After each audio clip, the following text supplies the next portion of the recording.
Alors, je suis Cécile Vandenaven, je suis sociolinguiste et je suis directrice d'études à l'EHESS sur le campus de Marseille.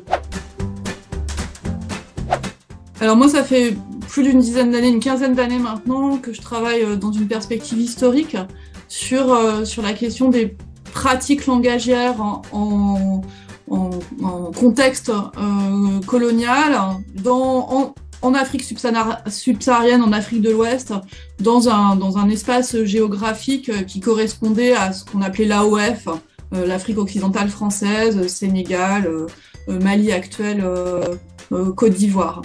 Et plus largement, je m'intéresse à la question de faire surgir des archives coloniales des voix africaines.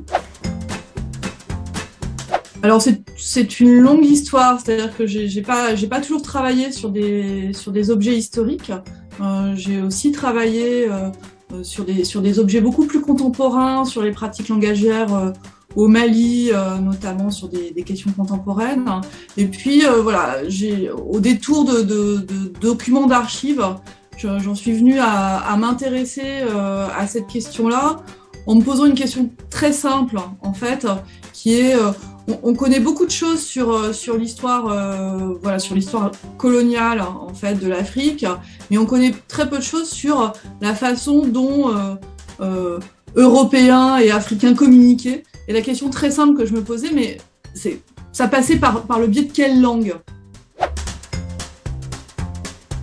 Alors disons que ça donne un peu de profondeur historique à la chose, parce que je remonte voilà, à ce moment colonial où avec la pénétration coloniale arrive le français sur le continent africain, dans une histoire qui est une histoire complexe, voilà, avec il y a l'histoire scolaire, il y a l'histoire militaire, ça se fait pas toujours de façon simple.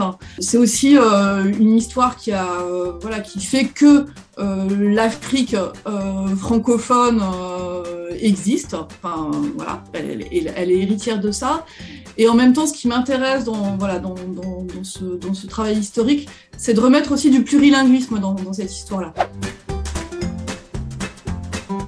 Alors ça, c'est des hasards biographiques divers dans lesquels je ne vais pas rentrer. Mais par contre, ce qui m'intéresse vraiment beaucoup, c'est justement de sortir en fait du dialogue dans lequel je pourrais être un peu cantonnée entre France et Afrique subsaharienne. D'une certaine manière, la Finlande, ça me permet une espèce de pas de côté périphérique. Il n'y a pas d'histoire coloniale avec la Finlande. Et ça me permet notamment, voilà, dans les échanges, que ça soit avec les chercheurs, que ça soit avec les étudiants, parce que je suis venue plusieurs fois en fait faire intervenir dans des formations en français en Finlande. Ça fait presque, je pense, 15 ans. Enfin voilà.